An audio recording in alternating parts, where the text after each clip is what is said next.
Hello, I'm going to show you how to do the results form so we can actually set the results.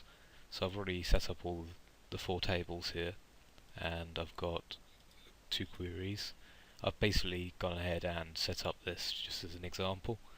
We are using a subform here, so this is the set results thing. I'm just going to choose some random stuff here, and as you can see there's already a rep or time here, and this is what this example query is here for. Is actually, I've already set this up just to show you. This basically just relays the information here, only this is coming from the results table, so we can see it without having to flick through all of the records here. Okay, so just to show you that this works, I'm going to change this to 15.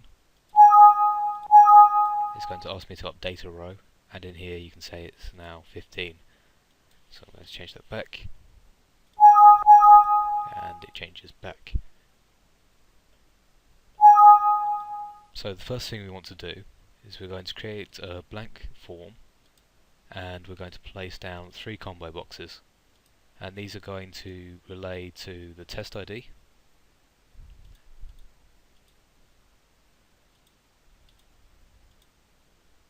there. I'm going to hide the key column there.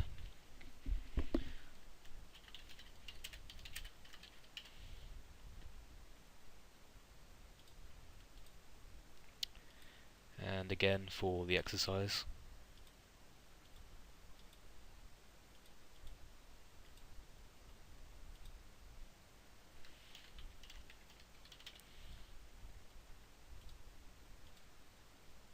And finally for the student.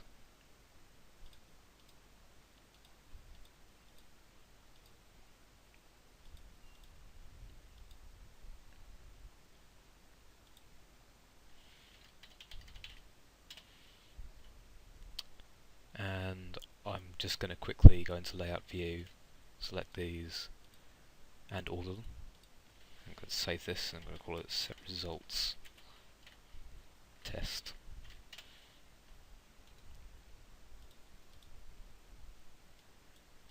And now I'm going to create a subform, and from here I'm going to select the results table. Just bring this all over. Again, you can just take information, but I'll show you that later and link it later. Just going to call this results subform and keep to the test theme.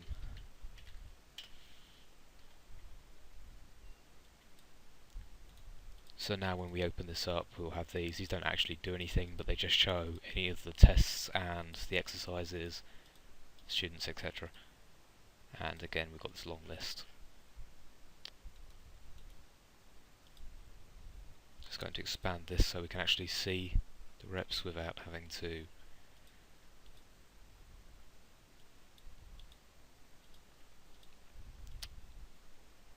there we go.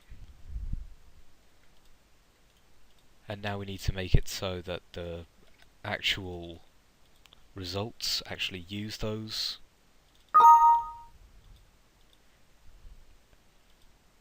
We're going to make it so that these actually do something.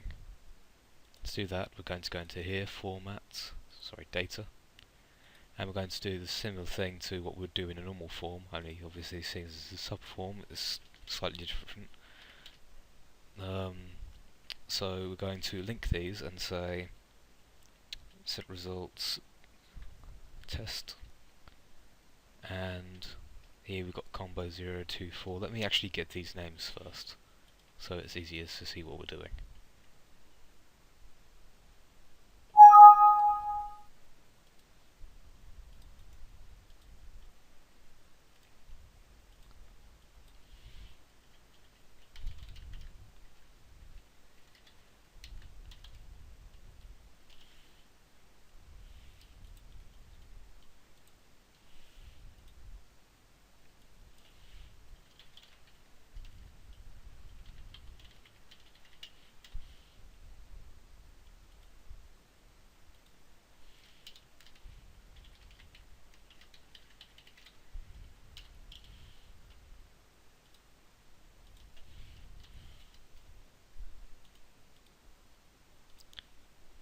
they're easier to link to.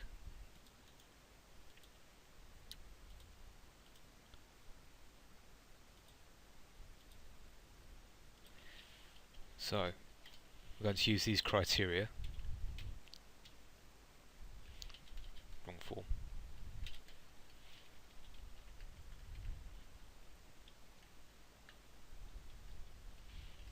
Should we just do this?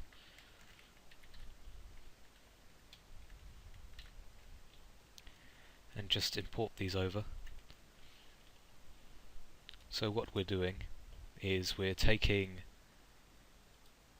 just exit this quickly. We're taking these and we're saying that this form here will only show the results that occupy the month ID, so sorry, the test ID of March, the exercise ID, and the student ID.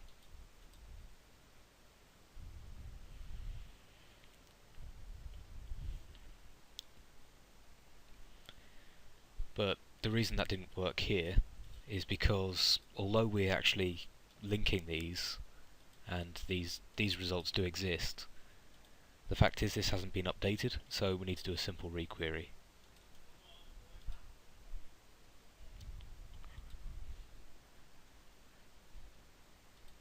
So what we're going to do here is afterwards we're going to say requery, requery, and requery. So if any of this information changes, the subform will change too. Now when we run it, we just pick a date. There we go, it's shown the information. Now although we've got this information, we need to make it editable. So we're just going to create a simple query. Here we go. And we're going to import the results table. And we're just going to specify everything really quickly here. And we need the Repsol time. So we're going to update the Repsol time, okay? So we're just going to save this query and we'll stick to the test theme again.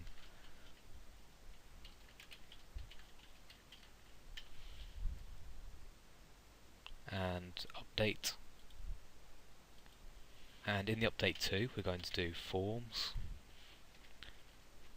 And we're going to reference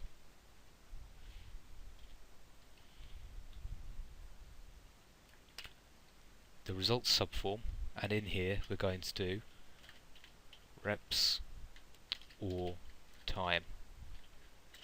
So what we're basically saying is we're going to take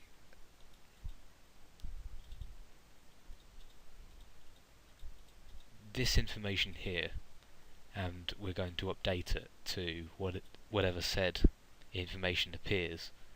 Obviously this isn't being applied to anything, and this is what the criteria is for. We need to take one record and update that Repsol time for it. Otherwise we'd update all of the records to have 56 or whatever number we put in there, and that would not be good. So we're going to do the same thing here. We're going to do forms, set results tests, so this form here, not the subform, and because we've already referenced these here, we don't need to use these ones inside here. Because we've already got them here, we don't have to do that extra sub step. So if I just take that test ID, exercise ID, and student ID, save that, and now there we go, 56. Okay, it's not going to show us these three columns here because nothing's being updated, but it is just going to take one record, and we can see that because only one record is being displayed. If you have more, then there's a problem, because that means it's going to update more than one record, and we only need to update one record. Okay, so now we just need to reference this in here. So if we go back into our design view, add the button, and place it wherever. I'm just going to place it here because I'm lazy. And we're going to select our query and just get the appropriate picture. and just give it an appropriate name, such as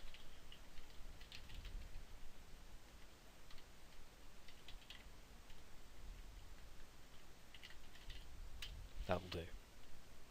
Now when we go into here and if we click this, and it will ask us if we're going to modify, and remember it needs to be one row. If it's any more, then you're going to update more than one record, and you're going to change more than one piece of information, you're going to mess up everything. There we go, we didn't get any errors. And again, if we go into our results table, and if we go to, so really quickly, just go.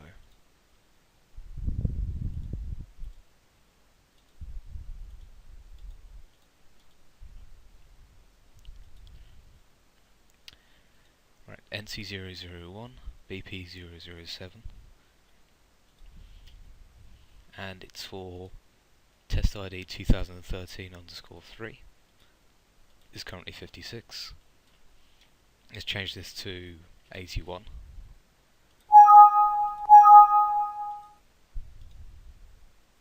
There we go. I hope this tutorial taught you something, and I hope I didn't make any mistakes.